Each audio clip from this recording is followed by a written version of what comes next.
Hello and welcome to my channel kids. तो कैसे हैं आप सब लोग? आई होप आप सब लोग मजे में होंगे।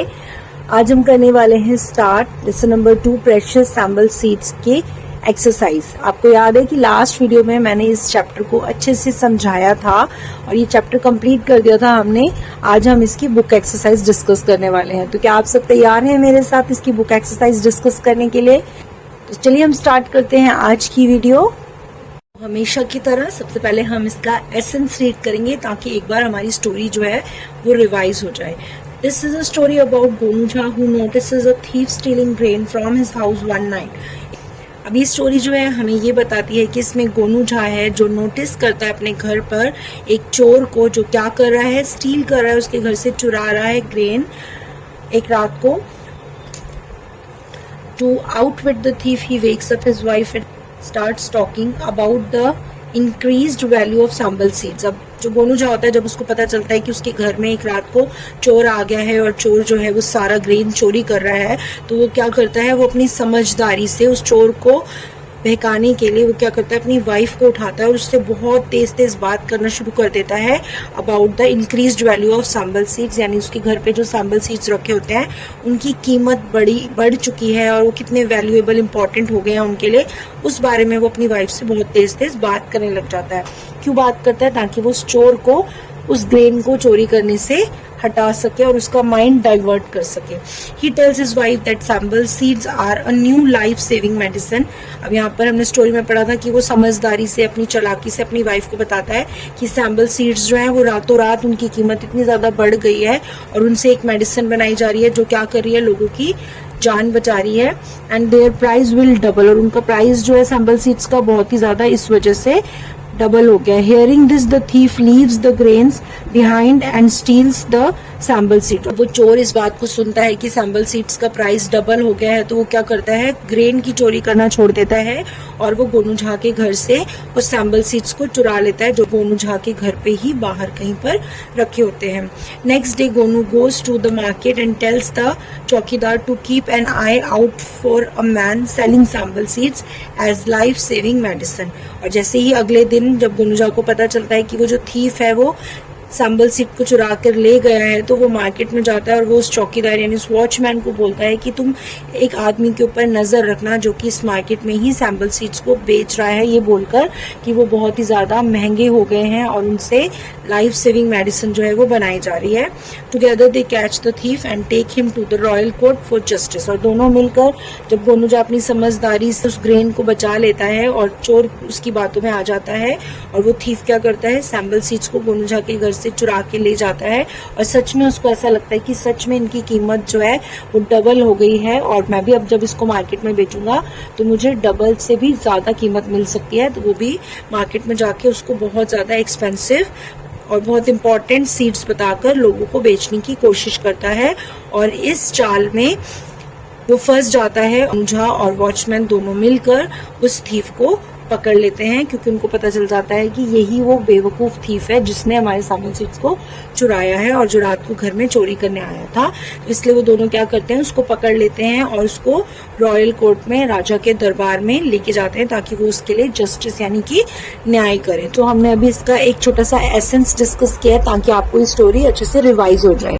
इसके वर्ड मीनिंग, फर्स्ट वर्ड है पोर्च। पोर्च का मीनिंग क्या होता है? A small area at the entrance to a building covered by a roof.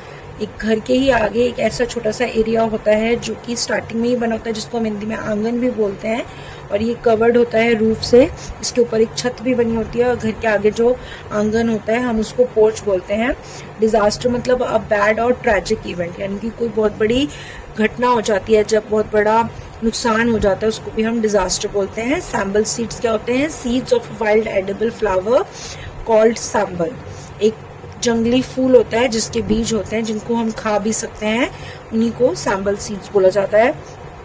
Shade होता है a small building with the roof used to store grain, shelter animals और as a workshop. एक ऐसी जगह, छोटी सी जगह जहाँ पर ऊपर छत डली होती है, जहाँ पर आप अपना ग्रेन, अपना अनाज वगैरह स्टोर कर सकते हैं। और एक शेल्टर होता है एनिमल्स का, जहाँ पर एनिमल्स रहते हैं उनके ऊपर छत डाली होती है, या तो आप इसको एज अ वर्कशॉप भी यूज कर सकते हो, एनिमल्स के लिए यूज कर सकते हो, या आप अपना ग्रेन अनाज स्टोर करने के लिए भी यूज कर सकते हो। वॉल्ट का मतलब होता है अ सेफ और a chest use to keep valuable like money और ज्वेलरी। एक तरीके की तिजोरी होती है ये, जिसमें आप अपने कीमती गहने, पैसे और बहुत सारी इंपॉर्टेंट चीजें जो होती हैं आप उसमें संभाल के रख सकते हो। बेटेड ब्रेथ का मतलब होता है वेरी एंशियसली और एक्साइटेडली, बहुत ही ज्यादा उत्सुक हो जाना, एक्साइटेड हो जाना किसी भी चीज को। जैसे हम एकदम सांस रोक के किसी चीज के जानने के लिए हम बहुत एक्साइटेड हो जाते हैं, तो यहाँ पर ये एक इडियम है जिसको हमें हिंदी में मुहावरा भी कहते हैं, जिसको हम एक मुहावरा है कि सांस रोक के किसी चीज के लिए बहुत उत्सुक होकर इंतजार करना। तो यहाँ पर ये वाला जो इडियम है वो यूज किया गया है उस थीफ के लिए, जहाँ पर हमने रीड किया था कि वो बेटेड ब्रेथली उसका जो बात था वो सुन रहा था। नेक्स्ट वर्ड है कंसर्न, मतलब वरीड, किसी चीज के लिए बहुत चिंता करना। तोला का मतलब होता है यूनिट ऑफ वेट, 1 तोला इज इक्वल टू 11.7 ग्राम्स। एक वेट है ये, जब हम सोना गोल्ड खरीदते हैं या सिल्वर खरीदते हैं तो इनको तोले में नापा जाता है। 1 तोला में जो होता है 11.7 ग्राम्स होता है। रिलक्टेंट का मतलब होता है इन एन अनविलिंग और हेजिटेंट वे, मतलब किसी काम को करने की आपकी मर्जी नहीं है। अनविलिंग मतलब आपकी इच्छा नहीं है उस काम को करने की, ना चाहते हुए आपको उस काम को करना पड़ रहा है। फिल्ड विद रिमोर्स मतलब डीप रिग्रेट और guilt for something wrong someone did, बहुत ही रिग्रेट मतलब होता है पछतावा होना, किसी चीज के लिए बहुत गहरा दुख होना, आप किसी चीज के लिए शर्मिंदा हो, कोई काम आपने गलत किया है, किसी के साथ आपने कुछ गलत किया है, बोलते हैं field with remorse. Next word है हमारा रिलीव्ड, रिलीव्ड मतलब नो लॉन्गर वरीड, किसी चीज के लिए आप बहुत चिंता कर रहे थे लेकिन थोड़े टाइम के बाद वो आपकी चिंता खत्म हो गई और आप रिलीव्ड फील कर रहे हो, मतलब आपकी जो चिंता है, आपकी जो वरीज है वो फिनिश हो गई हैं। चौकीदार, यहाँ पर एक हिंदी का वर्ड है चौकीदार, बट चौकीदार को इंग्लिश में हम क्या बोलते हैं, वॉचमैन और सिक्योरिटी गार्ड, जो हमारे घरों की, हमारे एरियाज की देखभाल करते हैं, उनकी चौकीदारी करते हैं, उसको हम वॉचमैन और सिक्योरिटी गार्ड बोलते हैं। विजिलेंट, अटेंटिव, विजिलेंट का मतलब होता है अटेंटिव, मतलब बहुत ही ज्यादा सतर्क रहने वाला। एंड जी वर्ड का मतलब होता है हिंदी में, ये हिंदी का वर्ड है, जैसे हम यहाँ पर भी अ वर्ड यूज टू पे रिस्पेक्ट टू समवन, किसी के साथ भी हम जी लगा सकते हैं, तो जी का मतलब एक किसी बड़ों को रिस्पेक्ट देने के लिए लगाया जाता है। रीडिंग कॉम्प्रिहेंशन, जिसमें फर्स्ट एक क्वेश्चन हमें दिया है टिक द करेक्ट आंसर, हमें कुछ क्वेश्चंस दिए हैं जिनमें हमें हर क्वेश्चन के साथ ABC 3 ऑप्शंस दिए हुए हैं, जिसमें से आपको राइट ऑप्शन पे टिक करना है। So first question is why did Gonu Jha pretend to be concerned about sample seeds. अब यहाँ पर आपसे पूछा गया है कि गोनू जो झा जो था वो क्यों ऐसा प्रिटेंड कर रहा था। प्रिटेंड मतलब कि क्यों इस तरीके से वो दिखा रहा था कि उसको सांबल सीड्स की बहुत ज्यादा चिंता हो रही है। कंसर्न मतलब किसी चीज के लिए बहुत ज्यादा वरिड होना, तो उसको क्यों वो ये दिखा रहा था कि उसको सैंपल सीड्स की बहुत ज्यादा चिंता है। तो यहाँ पर ए ऑप्शन हमें दिया he wanted to make his wife happy, क्योंकि वो अपनी वाइफ को खुश करना चाहता था। बी ऑप्शन है ही thought sample seeds had become very valuable, उसने सोचा कि सैंपल सीड जो थे वो बहुत ज्यादा वैल्यूएबल बन गए थे। Option C is he wanted to mislead the thief outside, अब उसके घर में जो थीफ था, जो चोर था, वो उसके घर में ग्रेन की चोरी कर रहा था, तो वो उस चोरी को बचाने के लिए उस थीफ को मिसलीड करना चाहता था, यानी उसका फोकस उस चोरी से, ग्रेन की चोरी से हटाकर वो अपनी तरफ लगाना चाहता था, ताकि वो उस ग्रेन को छोड़कर सैंपल सीड्स की चोरी कर ले। उसका करेक्ट आंसर है ऑप्शन सी। वो ये सब क्यों कर रहा था, ताकि वो उस थीफ को मिसलीड कर सके। Question 2 is what happened to the bundle of sample seeds the next morning, अगले दिन वो जो सैंपल सीड्स का बंडल था उसके साथ क्या हुआ, यहाँ पर आपसे इस क्वेश्चन का आंसर पूछा गया है। So option A is Gonu's wife found it missing, Gonu की वाइफ ने देखा कि वो बंडल जो है वो वहां पे नहीं है। B option is Gonu sold it in the market, उसने उसको मार्केट में बेच दिया। Option C is the seeds turned into gold, seeds जो थे वो गोल्ड में बदल गए। तो option A is correct answer, क्योंकि जो गोनू की वाइफ थी उसने अपने हस्बैंड से कहा था कि मैं नेक्स्ट मॉर्निंग उन सीड्स को देख लूंगी और आपको दे दूंगी, बट जब वो वहां गई तो उसने देखा कि वो ऑलरेडी मिसिंग है। तो आपको ऑप्शन ए को टिक करना है। Question 3 is why did Gonu Jha tell the chowkidar to be vigilant in the market. Vigilant मतलब हमने क्या रीड किया है, विजिलेंट मीन्स बहुत ही ज्यादा अटेंटिव रहना। तो यहाँ पर क्वेश्चन है कि गोनू झा ने उस चौकीदार को अटेंटिव रहने के लिए क्यों बोला मार्केट में। सो ऑप्शन ए हमें दिया है, he was looking for sample seeds to buy, कि वो सैम्पल सीड्स खरीदना चाह रहा था।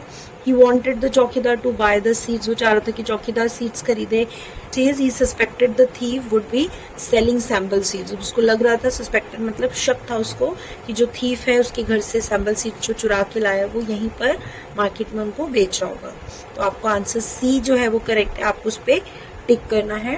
Question 4 is how did Gonu Jha catch the thief in the market, उसने उस थीफ को मार्केट में कैसे पकड़ा। Option A is he chased after him, उसके पीछे भाग भाग कर उसको पकड़ा। Option B is he blocked his way and called the chowkidar, उसने उसका रास्ता ब्लॉक कर दिया, बंद कर दिया और चौकीदार को बुलाया। And C is he tricked him into confessing, उसने इस तरीके का कुछ ट्रिक किया कि उसने अपने आप ही थीफ ने कन्फेस कर लिया। तो option B is correct, thief ने कन्फेस नहीं किया था। ऑप्शन बी है कि जो गोनू झा था उसने थीफ का वे जो था वो ब्लॉक कर लिया था और चौकीदार ने फटाफट से उसको आकर पकड़ लिया था थीफ को। What was the thief's reaction when he heard Gonu Jha mention the high price of sample seeds? यहाँ पर क्वेश्चन है कि थीफ का रिएक्शन कैसा था जब उसने गोनू झा से सुना कि वो बता रहा है कि सैम्पल सीड का प्राइस जो है बहुत ज्यादा हाई है। ऑप्शन ए दिया है, ही लाफ्ड एंड वॉक्ड अवे, बहुत हंसा और दूर चला गया। ही रैन अवे इन फेयर, वो डर के मारे भाग गया। और ऑप्शन सी है, he became curious and stopped to listen, वो बहुत ही ज्यादा क्यूरियस मतलब जानने का इच्छुक हो रहा था कि गोनू झा क्या बात कर रहा है और वो उस बात को सुनने के लिए वहां पर रुक गया। तो ऑप्शन सी इज करेक्ट, तो आपको उस पर टिक करना है। ये है आंसर द फॉलोइंग क्वेश्चंस, जिसमें हमें कुछ क्वेश्चंस दिए, इनके आंसर्स हमें देने हैं। तो हम इसके क्वेश्चंस देखते हैं। सबसे पहले क्वेश्चंस को अच्छे से रीड करेंगे, समझेंगे उनके मीनिंग्स को, फिर हम इनके आंसर्स को लिखेंगे। First question is what was the purpose of the thief's visit to Gonu Jha house in the middle of the night, जो थीफ था वो किस रीजन से गोनू झा के घर आया था आधी रात को। मिडल ऑफ द नाइट मतलब आधी रात को। आंसर है यहाँ पे, the thief had visited Gonu Jha's house in the middle of the night to steal grain. तो आधी रात को उसके घर पे कोई थीफ क्यों आएगा, चोरी करने आएगा ना। तो वो गोनू झा के घर पर आधी रात को ग्रेन चुराने आया था, अनाज की चोरी करने आया था। Question 2 is why was Gonu Jha's wife filled with remorse, मतलब गोनू झा की जो वाइफ थी वो बहुत ज्यादा रिग्रेट क्यों फील कर रही थी। क्वेश्चन है आपसे पूछा गया, रिग्रेट मतलब वो इतना ज्यादा दुख क्यों फील कर रही थी।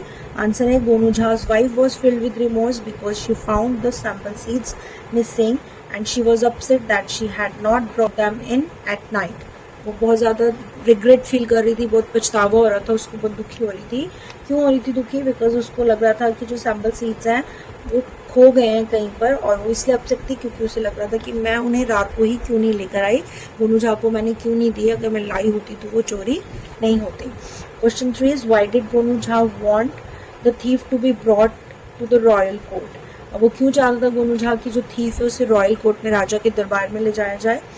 आंसर है, Gonu Jha wanted the thief to be brought to the royal court for justice, वो न्याय के कारण उस चोर को राजा के दरबार में लेकर आना चाहता था। Question 4 is write 3 or 4 lines describing Gonu Jha's character. अब आपको यहाँ पे गोनू झा के बारे में बताना है, उसके बारे में 3 या 4 लाइन्स लिखनी है आपको। तो हम यहाँ पे आंसर लिखते हैं, तो हम इस आंसर को पॉइंट्स में लिखेंगे। फर्स्ट पॉइंट हम लिखते हैं, Gonu Jha was a courtier in the court of king Hari Singh of Maithili in the 13th century. सबसे फर्स्ट इंट्रोडक्शन में हमने रीड किया लेसन में कि वो मैथाली का जो किंग था हरी सिंह, उसके दरबार में एक दरबारी था। एंड सेकेंड पॉइंट है, he was a witty and intelligent person, वो बहुत समझदार चालाक पर्सन था, अपने दिमाग से बुद्धि से वो काम करता था। थर्ड है, ही रिमेन्ड काम even in the face of difficulty, जब कोई प्रॉब्लम होती थी तब भी वो शांत रहता था। जैसे उसके घर पर वो थीफ आया चोरी करने के लिए, वो चीखा चिल्लाया नहीं, बहुत शांति से समझदारी से उसने उस प्रॉब्लम को भी फेस किया और उस प्रॉब्लम को सॉल्व भी किया। एंड फोर्थ पॉइंट हम लिखेंगे, he was a brave person, एक ब्रेव बहादुर आदमी था, क्योंकि जब वो मार्केट में गया उस चौकीदार के साथ, उसने उस थीफ को पकड़ने के लिए पूरी बहादुरी दिखाई, बिल्कुल घबराया नहीं और समझदारी से उसने उस थीफ को पकड़वा दिया। Now question says answer the following questions with reference to context. अभी हमें लेसन में से कुछ लाइंस दिए हैं जिनको हमें रीड करके उनसे रिलेटेड क्वेश्चंस के आंसर देने हैं. So, thief was listening to the conversation with bated breath. Even he started wondering why Gonucha was so concerned about a handful of sample seeds. इसका मतलब ये है कि वो बिल्कुल जो thief था वो हमने लेसन में पढ़ा है कि वो बिल्कुल खिड़की के पास आकर सांसों को रोक कर उसकी कन्वर्सेशन मतलब उनकी बातों को सुन रहा था, गोनूझा और उसकी वाइफ की बातों को. और वो ये जानना चाह रहा था कि गोनूझा आखिरकार उन सैंपल सीड्स के लिए, मुट्ठी भर सैंपल सीड्स के लिए इतनी ज़्यादा चिंता क्यों दिखा रहा है. उसको बहुत ज़्यादा हैरानी हो रही थी. तो अब हम इसके क्वेश्चंस देखते हैं और उनके आंसर्स देखते हैं. सो रेफरेंस टू कॉन्टेक्स्ट का एक क्वेश्चन हमें दिया, why was the thief listening with bated breath. वो बिल्कुल सांसों को रोक के उनकी बात को क्यों सुन रहा था. आंसर है the thief was listening with bated breath because he wanted to understand why Gonucha was worried about the sample seeds. क्योंकि वो ये जानना चाह रहा था कि वो sample seeds के लिए इतना ज़्यादा चिंता क्यों दिखा रहा है. What did the thief learn at the end of the conversation? thief ने उस बातचीत के ख़त्म होने पर क्या उसको समझ में आया, क्या उसने सीखा. So इसका आंसर है the thief learned that the price of the sample seed would increase over 200 times overnight as the Greek doctor has made a life-saving medicine from them. उसको यही समझ में आया कि जो सैम्पल सीड्स हैं उनका रातों रात ही रेट जो है वो 200 गुना बढ़ गया है. बहुत ज़्यादा मतलब उसका प्राइस बढ़ गया है. क्यों बढ़ गया है? क्योंकि ग्रीक का कोई डॉक्टर है जिसने उन सीड्स को यूज़ करके लाइफ सेविंग मेडिसिन बनाई है, इसलिए वो सीड्स जो है बहुत ज़्यादा एक्सपेंसिव हो गए हैं.